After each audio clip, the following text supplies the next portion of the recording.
Hey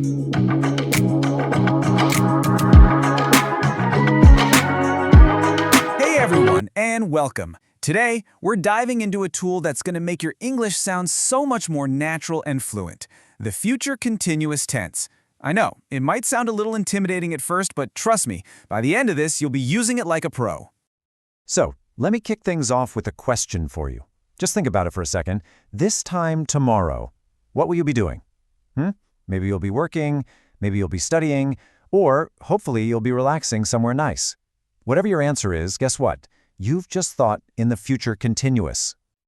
You see, that question is the perfect way to understand this tense. The future continuous is all about talking about an action that will be in progress. It will be happening over a period of time at a specific point in the future. The key thing here isn't just that something will happen, but that it will be happening. It's the difference between at 9 p.m. I will start the movie and at 9 p.m. I will be watching the movie. You're in the middle of it. So how do we actually put these sentences together? Well, the good news is the formula is actually super simple, and it's always the same. Okay, let's break it down. This is the heart of it right here. It's just 3 easy parts. You take your subject, you, I, she, they. You add the magic words will be, and then you pop on your main verb with an ing at the end. That's it. That's the whole foundation. Subject, will be, verbing, simple. Now let's see how that simple formula works in action. For a positive sentence, it's exactly what we just learned. They will be traveling. Easy. To make it negative, will be becomes won't be, which is just short for will not be, of course. So he won't be waiting. And to ask a question, you just flip the subject and will around. Will you be joining us? See? It's a really predictable and consistent pattern. All right, so we know how to build it, but the real magic happens when you know exactly when to use it. So let's go fill up our toolkit with the most common and useful situations for the future continuous. So this is its number one job, talking about an action that will be happening at a very specific time in the future.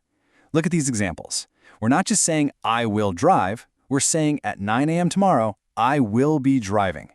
It paints this really clear picture. It puts the listener right there in the car with you, in the middle of that action.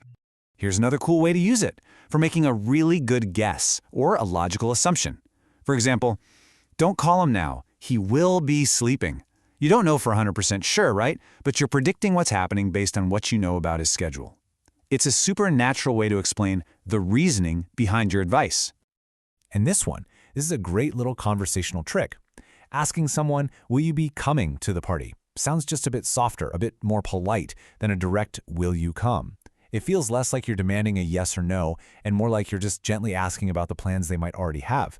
It's a subtle thing, but it really works. Okay, now for a really useful tip. Let's talk about signal words. Think of these as little clues in a sentence that tell your brain, hey, the future continuous would be perfect right here. When you see phrases like these, at this time tomorrow, when you arrive, in 2 weeks' time, your grammar brain should light up. All of these phrases set up a specific point in the future, which is the perfect stage for an ongoing action described by, you guessed it, the future continuous. And this example shows you exactly what I mean. The signal phrase here is by the time you get off the train. That sets the future moment. And what's going to be happening at that exact moment? We will be waiting for you. You see how they work together? The signal phrase creates the scene, and the future continuous describes the action happening inside that scene. Perfect.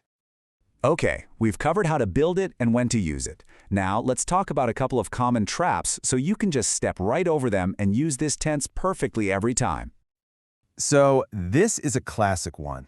Now, you can use the present continuous for future plans. That's true.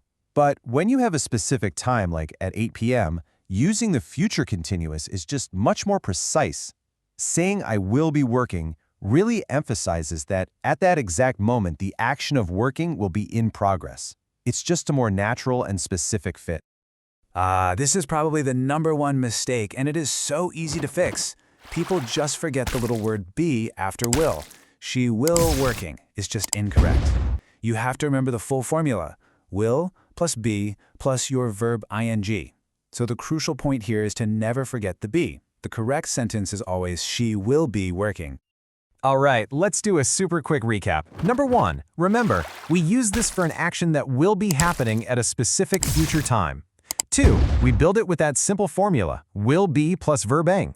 3. It's fantastic for ongoing future actions, making predictions, and asking those nice, polite questions. And 4. Keep your eyes open for those signal words. So let's end with a final thought to take with you. Forget about tomorrow. Let's think a little bigger. In 1 year's time, what new skill will you be mastering?